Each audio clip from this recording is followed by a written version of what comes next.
Bonjour, je suis avec Cécile de Comme Tout Su pour parler du projet motivé qui va commencer aujourd'hui, demain, dans Parcoursup. Alors, Parcoursup, effectivement, les inscriptions sont terminées depuis hier, donc 14 mars. 14 mars, on est le 15. Et les projets motivés, alors certains, ils ont déjà commencé, heureusement, pendant les vacances de février, par exemple.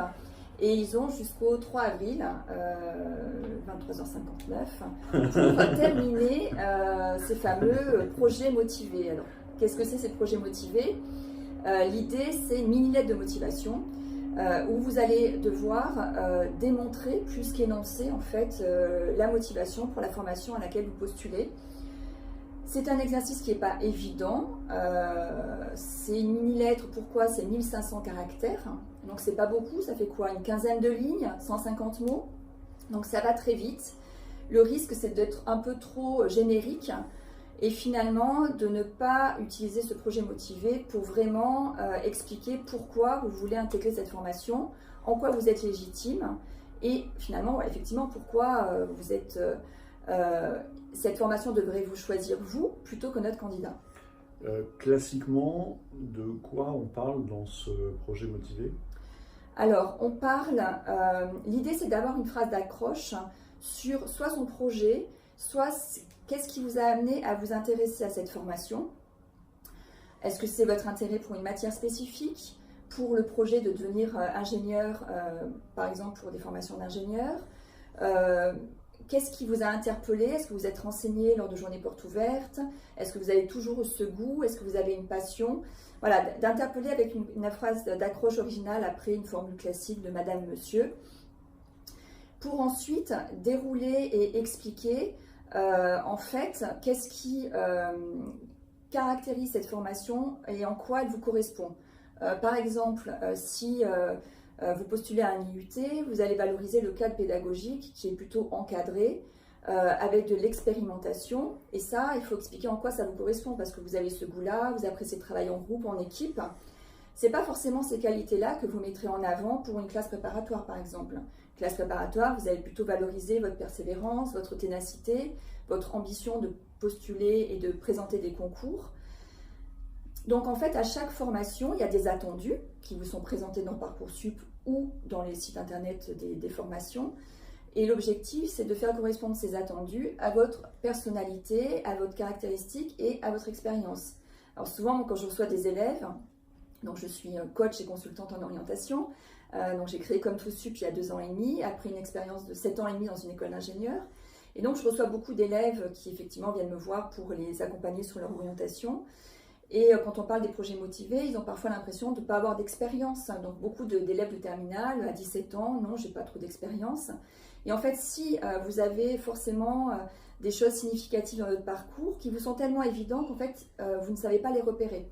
Et ça, c'est à l'intérêt d'avoir un regard extérieur, donc soit d'un coach, d'un consultant, soit de vos parents qui peuvent vous aider, mais en aucun cas rédiger à votre place les projets motivés. Donc il y a 2 choses à éviter. C'est copier-coller une lettre que vous trouverez sur Internet. C'est vrai qu'il y en a, on peut facilement les trouver. Mais ça ne sera pas celle qui vous correspond. Et la formation ou le jury d'admission qui va lire reconnaîtra tout de suite que voilà, c'est trop générique, qu'il a déjà vu peut-être 15 fois dans les dossiers qu'il a examinés. Donc ça vous desservira, donc il faut vraiment éviter. Et 2, que ce soit vos parents qui le rédigent, parce qu'encore une fois, là aussi, ça va rester générique, parce qu'ils n'ont pas votre expérience, votre vécu. Donc ces expériences, c'est quoi? Ça peut être la partie de vos stages, ça peut être le TPE que vous avez réalisé, dans lequel vous avez apprécié le travail en groupe, ou vous avez fait sur un sujet qui vous passionne et que vous avez envie de valoriser auprès de l'établissement auquel vous postulez. Ça peut être votre pratique sportive, par exemple. Au-delà de dire je suis sportive, si vous voulez intégrer STAPS, par exemple, c'est dire je pratique, j'ai pratiqué de telle année cette activité-là, qui a développé des qualités de persévérance, d'esprit d'équipe. Voilà. Après, encore une fois, il n'y a pas de... Et d'éviter des stéréotypes aussi, mais voilà, qu'est-ce que ça a développé chez vous comme qualité? Ça peut être des pratiques artistiques, ça peut être du bénévolat, du scoutisme, ça peut être des séjours linguistiques, l'expérience de voyage étranger qui ont développé votre curiosité, votre goût pour l'ouverture aux autres par exemple. Ça peut être votre passion pour les musées, si vous en visitez. Ça, voilà, essayez de trouver des choses distinctives. Le fait que vous êtes sociable, ça peut être des sorties entre amis, ça peut être des choses assez simples au final.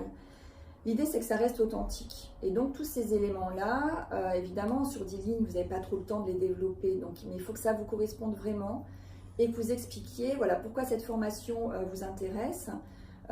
Si vous avez fait des journées portes ouvertes, qu'est-ce qui vous a interpellé? Que vous précisiez de là, je suis venue à la journée porte ouverte, que vous soyez capable de le justifier quelque part, enfin de montrer, de le prouver quelque part, de le démontrer parce que vous avez eu un échange avec tel professeur, parce que tel élément du discours du proviseur vous a marqué, ou du directeur vous a marqué, ou la directrice. Voilà, des petits éléments, parce que par exemple vous allez devoir rédiger plein de projets motivés selon les formations, donc d'être capable aussi d'avoir des spécificités évidemment pour chacune des formations. L'objectif en fait c'est de se dire, est-ce que quand vous avez terminé la lettre, cette lettre elle peut avoir été écrite par un autre candidat ou candidate, ou est-ce que vous auriez pu l'écrire pour une autre formation? Si la réponse est oui à ces deux questions, il faut la refaire. Donc ça, c'est vraiment des éléments un peu fondamentaux pour les écrire et prendre le temps aussi de le faire. Donc si vous n'avez pas commencé, il faut vous y mettre dès le week-end prochain. Ouais, c'est ce que tu me disais, il faut éviter de se faire d'un projet motivé 24 heures avant la deadline. Ouais, parce que c'est indigeste et vous allez avoir tendance à faire des copier-coller. Parce qu'en fait, il ne faut pas oublier que dans ces projets motivés, vous avez souvent vos plans A, mais vous pouvez aussi avoir des plans B, des plans C, et là, vous êtes un peu moins motivé. Et un projet motivé, comme le nom l'indique, faut être motivé. Donc là, il faut aller chercher des arguments qui peut-être sont un peu moins caractéristiques, mais qui peuvent être pertinents par rapport à la formation. Et donc l'idée, c'est que vous pouvez faire un tableau sur les caractéristiques de la formation, ses attendus, qu'est-ce qui vous plaît en termes de pédagogie, en termes de débouchés professionnels pour bien le valoriser, et en face mettre en parallèle vos atouts, vos expériences pour pouvoir mettre en perspective et en parallèle ces éléments-là et les décliner selon les formations en gardant peut-être, par exemple si vous voulez devenir ingénieur, le fait de vouloir devenir ingénieur, qu'est-ce qui vous plaît dans cette formation? Est-ce que c'est de la partie scientifique, la partie technologique, le goût du travail en équipe, le fait d'avoir une curiosité aussi pour le monde, envie de contribuer au progrès, et donc tous ces éléments-là, et voilà, et être capable en fait de les décliner selon les formations. Donc ça peut être générique, et puis après vous allez valoriser tel établissement parce que il vous a plu, parce que vous avez été particulièrement bien reçu, parce que le cadre pédagogique aussi vous correspond, et en quoi il vous correspond. Oui, en fait, l'école, c'est le prolongement de votre vie actuelle avant votre vie future. Donc, en fait, il faut faire ce lien entre ce que je suis maintenant, ce que j'ai envie d'être, et pourquoi l'école va m'accompagner vers ce que j'ai envie d'être. C'est mettre le passé, le présent, en lien avec un futur proche qui va être cette école-là pour vous accompagner, vers un futur un peu plus lointain qui va être c'est pas encore un projet professionnel, mais vos envies professionnelles actuelles. C'est un peu ça l'idée. On disait tout à l'heure aussi que le projet motivé, il va sûrement servir pour les entretiens dans les cursus où il y a des entretiens. Donc en fait, c'est ce que vous allez écrire, c'est sûrement les mots qui vont être utilisés par le jury pour vous interroger. Donc il faut avoir une vision un peu stratège en disant ce que je vais dire, il faut que j'ai envie d'en parler derrière. Exactement. Donc, j'étais dans une formation universitaire qui recrute avec effectivement des oraux, et il disait que parfois, quand il recevait les candidats, il sentait bien que finalement, c'est pas eux qui avaient écrit les projets motivés, parce que quand il les questionnait, il n'y avait plus personne finalement face à ça. Donc c'est vraiment être conscient de ça. Si vous mettez des arguments pour accrocher, mais que derrière, à l'oral, vous n'êtes pas capable de montrer que ça vous intéressait vraiment et que ça vous incarnait et que c'était authentique, c'est dommage. C'est vraiment dommage. Donc c'est rester authentique. Ça ne veut pas dire rester... ne pas chercher une certaine aussi originalité à se distinguer, de ne pas rester pro parce qu'il faut se faire relire. Souvent, on sait que l'orthographe, parfois, c'est un peu problématique. Spectaculaire. À rédiger, les projets motivés doivent être rédigés sur un traitement de texte, sur Word, etc. Déjà, il y a un correcteur orthographique, ce qui n'est pas le cas si vous le faites directement sur Parcoursup. Et ça vous permet de bien compter le nombre de caractères. Donc ça, c'est possible sur Parcoursup, et de vous faire relire. Encore une fois, vos parents, par exemple, ou une personne extérieure peut vous indiquer « Ah mais tiens, tu fais telle pratique, ça pourrait t'aider à l'illustrer ». C'est ça en fait qui est intéressant aussi d'avoir ce regard extérieur. C'est pas qu'on le rédige à votre place, mais c'est qu'on vous aide à valoriser peut-être, parce que c'est très difficile pour un jeune, de toute façon en général pour les personnes, de se valoriser. Et encore une fois, c'est pas se vanter, mais c'est valoriser ce qu'on fait, ce qu'on est. Et encore une fois, essayer de le démontrer. C'est pas se contenter de dire je suis sérieux et persévérant. Si vous dites ça et que vous avez des notes scolairement qui sont problématiques, il faut aussi pouvoir être cohérent, donc rester cohérent par rapport à son parcours. Et si vous avez des points à défendre dans votre dossier, utilisez le projet motivé pour expliquer certaines difficultés scolaires. Le fait par exemple pour certains élèves qui ont des notes assez moyennes, que vous ne soyez pas très scolaire et que vous avez besoin de changer de cadre. Donc ça, c'est pas à utiliser si vous allez en prépa évidemment, parce qu'il faudra rester sur ce profil très scolaire. Mais si vous souhaitez postuler à une formation universitaire, je pense à un élève qui n'est pas très scolaire en terminale, mais qui a réussi à avoir 19 en TPE, parce qu'il a ce goût de recherche par lui-même et que la formation universitaire pourra très bien lui correspondre. Mais il a des notes actuellement, voilà, bien en dessous de la moyenne. Donc il peut utiliser le projet motivé pour défendre cette particularité chez lui, ou voilà, qui peut être aussi commune à d'autres élèves. Ok. Ça me semble assez clair. Tu as un conseil aussi de forme éventuellement, une intro, 3 parties, 4 parties, 17 parties, 7 sous-parties Ça va vite sur le projet motivé, sur une dizaine de lignes. Il y a Madame, Monsieur, une phrase d'accroche, soit sur le projet s'il y en a un, soit sur le goût du domaine d'études en particulier. Et puis après, développer sur l'intérêt pour la formation, qu'est-ce qui vous a poussé à vous intéresser à cette formation, en quoi vous pensez pouvoir réussir et quelles qualités vous allez apporter, et voilà, qu'est-ce qui est important pour vous en termes de réussite et en quoi ça vous permet d'atteindre votre objectif de faire cette formation, et terminer par une formule de politesse très succincte. Ça peut être cordialement, le nombre de mots est trop limité. En revanche, vous avez la possibilité pour certaines formations d'avoir des lettres de motivation plus développées. Je pense à des IUT ou à certaines classes préparatoires qui vont demander des lettres de motivation donc plus développées. Donc là, vous aurez le temps, par exemple, d'expliquer. Ça peut être la proximité géographique, ça peut être... Donc il ne faut pas que ça soit, par exemple, la proximité géographique, ça peut être un argument, mais il ne faut pas que ce soit le seul, sinon c'est pas très valorisant. Les classements, c'est pareil, quand on valorise une prépa ou une école en disant vous êtes très bien classé, ok, mais vous n'y allez pas que pour les résultats, vous y allez aussi pour apporter aussi et contribuer à ces résultats. Donc c'est aussi penser à tout ça. Et puis rester, encore une fois, authentique et anticiper. Voilà, le conseil clé, c'est anticiper, parce que ça peut être assez fastidieux. Donc c'est anticiper selon les classes, les formations qu'elles vous postulez, que ce soit les concours d'école d'ingé, une classe prépa, des IUT. Parfois ça va être chez certains un plan A, d'autres ça va être un plan B ou un plan C. Mais vous avez sécurisé vos vœux, donc il faut de toute façon faire ces projets motivés. Certains vous diront c'est pas lu, ça sert à rien. C'est vrai que pour certaines formations ou certains concours, ça ne va pas forcément être pris en compte, parce que ça n'est pas partie de leurs critères, mais pour d'autres, oui.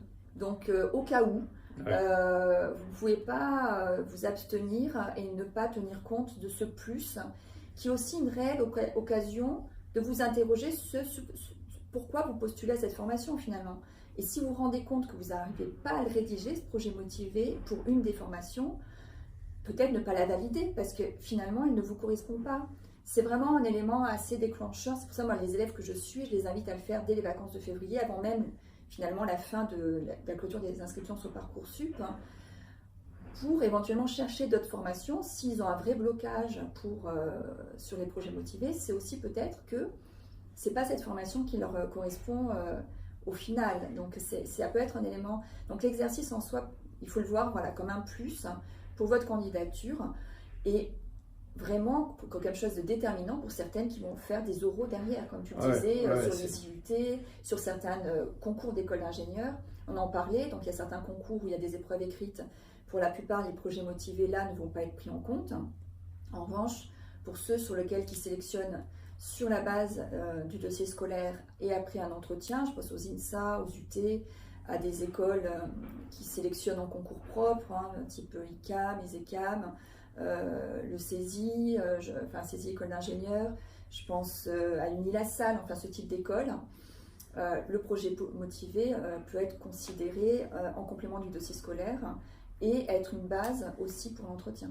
Et dans ce cas-là, c'est des hameçons. Vous laissez des hameçons traîner qui vont vous servir pour discuter après et vous valoriser. Donc il faut une vision un peu stratège en se disant je vais parler de ça en sachant que ça va me servir après et que je serai bon en parlant de ça à l'oral.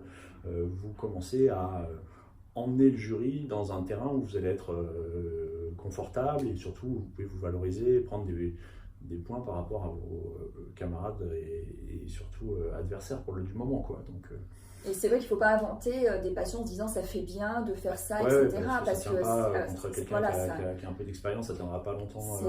C'est pas possible. Il n'y a pas forcément, encore une fois, l'idée c'est que vous correspondiez effectivement par rapport aux attendus, et si vous correspondez qu'à 70% ou 60% à ces attendus, c'est pas grave, vous allez valoriser ces points qui correspondent à ces attendus. L'idée c'est comme quand vous postulez un job ensuite, souvent on ne coïncide pas à 100% du job, mais on a 80, 70. Alors, il y en a 60% ou 50%, ils y vont, même à 40%, ça ne les dérange pas, et puis ça passe. Et puis parfois, il y en a qui vont se dire, ça c'est souvent les filles, si je ne suis pas à 100% ou des attendus ou de ce qu'on attend du job en question, j'y vais pas. Si, tentez votre chance, mais effectivement en valorisant les points mais en essayant encore une fois de les illustrer. C'est bien, c'est pas juste dire les mathématiques c'est mon moteur ou j'adore les maths depuis que je suis tout petit, mais effectivement être capable de l'illustrer, votre curiosité, est-ce que ça va un peu plus loin, ça peut être en termes de résultats. Donc n'oubliez pas que c'est un complément de vos notes, donc de remettre des éléments qui sont dans votre dossier scolaire, c'est pas forcément utile. En revanche, ce que vous aurez mis dans Parcoursup sur la partie extrascolaire, donc je pense à la partie pratique sportive ou expérience associative, je pense à la partie stage, etc. Tout ça, quelque part, c'est une préparation de ce projet motivé. Ne vous dites pas « Ah, je l'ai déjà mis dans Parcoursup, donc je ne le remets pas dans mon projet motivé ». Ça, par contre, ça ne va pas forcément être regardé. Donc, au contraire, c'est une sorte de préparation au projet motivé. Donc, utilisez-le comme cette préparation et cet exercice, qui est finalement un exercice aussi de réflexion sur vous-même, et en quoi vous serez pertinent, enfin vous épanouirez dans cette formation. Ouais, puis c'est vrai qu'on a une vision un peu négative de cet exercice qui s'est rajouté depuis l'an dernier, mais finalement, comme les entretiens, c'est votre premier pas d'adulte, quoi, de dire voilà, je décide de faire cette formation, pourquoi je veux faire cette formation, et c'est un exercice qui va se répéter plein de fois. Donc, pour chercher un boulot, il faut montrer qu'on est motivé. Pour chercher des clients, il faut montrer qu'on est motivé. Pour avoir des deals professionnels, il faut montrer qu'on est motivé. Dans sa vie personnelle, il faut montrer qu'on est motivé. Donc, voilà, ça correspond aussi à une fin d'adolescence que je trouve finalement bien, en disant, d'un point de vue de l'éducation, je fais ce premier pas vers la recherche de stage, vers la recherche d'emploi, vers la vie professionnelle, etc. Donc, c'est aussi, on entend beaucoup de critiques actuellement sur Parcoursup. Moi, je trouve que, effectivement, pour nous, c'est une contrainte parce que c'est un exercice de plus dans une année terminale qui est déjà chargée de plein de trucs. Mais finalement, vous finissez la terminale pour aller vers ce métier, vers cette vie professionnelle et vers cette vie d'adulte, quoi. Donc, faut le prendre comme ça, en disant je m'entraîne, comme quand je passe des entretiens, je m'entraîne et je vais en passer 100 000. Donc autant que je sois bon tout de suite, plutôt que de dire j'y vais les mains dans les poches maintenant et je me prends des tartes pendant 15 ans avant de réagir, quoi. Donc, Non, mais c'est important l'exercice et de prendre le temps. Et encore une fois, de ne pas inventer des choses. Si vous n'êtes pas allé aux journées portes ouvertes, vous n'êtes pas forcément obligé de parler des journées portes ouvertes, mais vous pouvez aller sur le site internet, trouver des informations pertinentes qui vous intéressent et vous interpellent personnellement. Et c'est ça qui va être intéressant, c'est votre regard un peu différent d'un autre candidat des choses qui vous ont plu, qui vous intéressent, qui vous stimulent dans cette école, dans cette formation. Alors certains vont utiliser la passion pour certaines écoles qui attendent effectivement d'avoir un profil d'élève qui est un peu ce moteur-là. Pour d'autres, ça va être l'ouverture. Donc chacun, ça va être ça. Pour certains, les technologies numériques. Pour certains, ça va être le fait d'avoir la possibilité de faire un diplôme d'ingénieur manager. Donc, ça allait chercher les spécificités qui vous interpellent et les valoriser. Encore une fois, essayer de les démontrer et de les étayer. Et pour ensuite, effectivement, les intégrer dans le Parcoursup d'ici le 3 avril, en prenant le temps. Comme autre démarche, les notes en principe seront remontées par les établissements, mais ça sera quand même à vérifier, mais là ça sera fait à l'issue du second trimestre, parce que pour valider définitivement vos vœux, il faut avoir, pour les concours communs par exemple, avoir payé les frais de concours. Vous avez aussi la possibilité de rajouter des écoles dans ces concours communs, parce que parfois vous pouvez avoir sélectionné 1 ou 2 écoles, ou 3, ou un des campus pour une école qui a par exemple plusieurs campus. Donc pensez actuellement vous ne pourrez plus rajouter de nouveaux vœux dans Parcoursup, et vous avez encore la possibilité de rajouter dans les concours communs des écoles que vous n'auriez pas rajoutées pour les écoles d'ingénieurs ou autres vœux groupés en fait. Ok, pour moi ça me semble bien, assez complet. Tu as d'autres choses à voir sur le projet motivé? Juste y mettre. Vous souhaitez bon courage, pour vous y mettre. Et une fois, en fait, le plus dur, c'est de s'y mettre. Voilà. Une fois qu'on a fait le premier pas, ça se passe bien. Et encore une fois, faites-vous ce petit tableau qui peut vous aider au préalable sur, encore une fois, vos différentes expériences, votre intérêt et mettre ça en regard des attendus de la formation.